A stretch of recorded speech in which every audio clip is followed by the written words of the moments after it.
حدیث میں نے پڑھی، میں حیران رہ گیا. میرے نبی کریم علیہ الصلوۃ والسلام نے فرمایا اپنی بیوی سے کبھی بغض نہ رکھنا.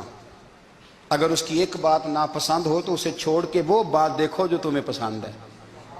میں اس حدیث کو پڑھ کے سوچنے لگا کہ کیا بیوی کا بھی بغض رکھتے ہیں لوگ؟ اب حضور نے کہا ہے تو اس کا مطلب ہے لوگ بیوی کا بغض بھی رکھتے ہیں. اب اس پر استدلال کر کے مجھے کہنا پڑے گا کہ سسرال والوں کا بغض بھی رکھتے ہیں. کہنا پڑے گا کہ بھائی کے سسرال والوں سے بھی بغض رکھتے. اس حدیث کی روشنی میں سمجھا کہ لوگ بھابھی کا بغض بھی بغض رکھتے ہیں. بغض، ورنہ عادتیں تو ہماری بھی کئی بری ہوتی ہیں.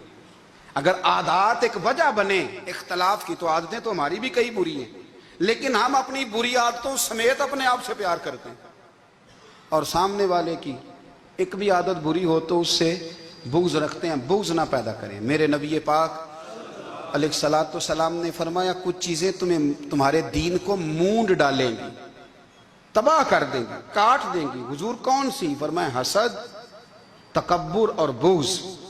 یہ تمہارے دین کو تباہ کر دیں.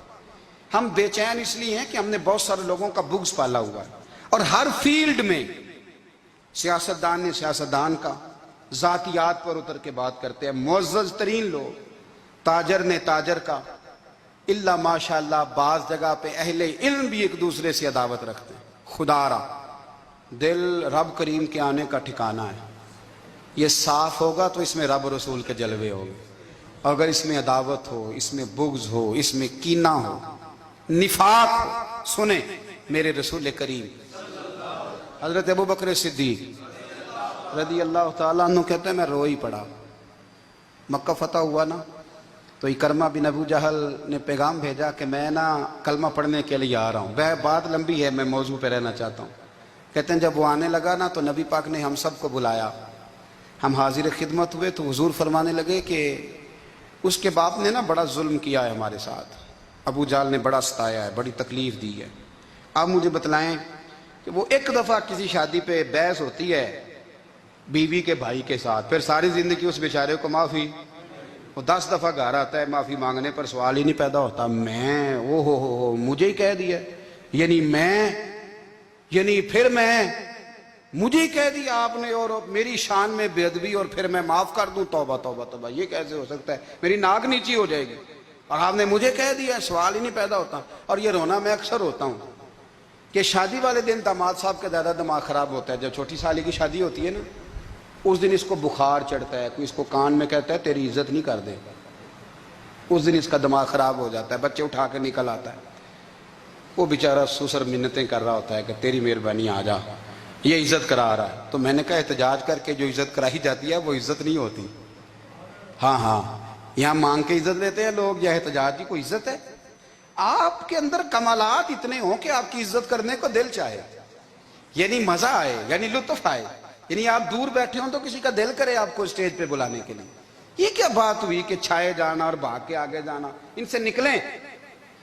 اکرمہ بن ابو جہل کلمہ پڑھنے کے ارادے سے آ رہے ہیں.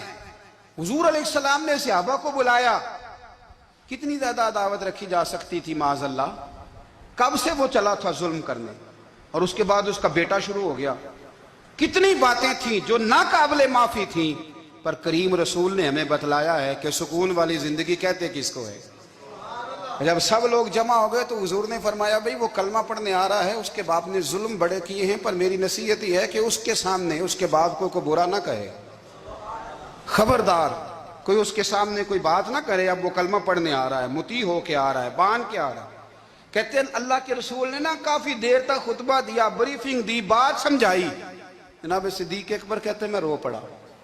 ایک صحابی مجھے کہنے لگے تمہیں کیا ہوا؟ تو میں نے کہا میں مصطفیٰ کی رحمت پہ رو رہا ہوں.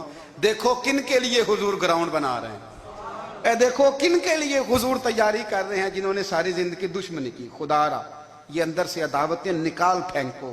او بھائی اتنا تو لمبا ٹائم ہی کوئی نہیں، اتنا تو وقت ہی کوئی نہیں. اس کو صاف رکھو. بندہ کوئی کر بھی گیا تو کوئی حرج نہیں. چنگی مندی سجنا کولوں 100 واری ہو جاندی، یار یاراں دا گلہ نہیں کر دے.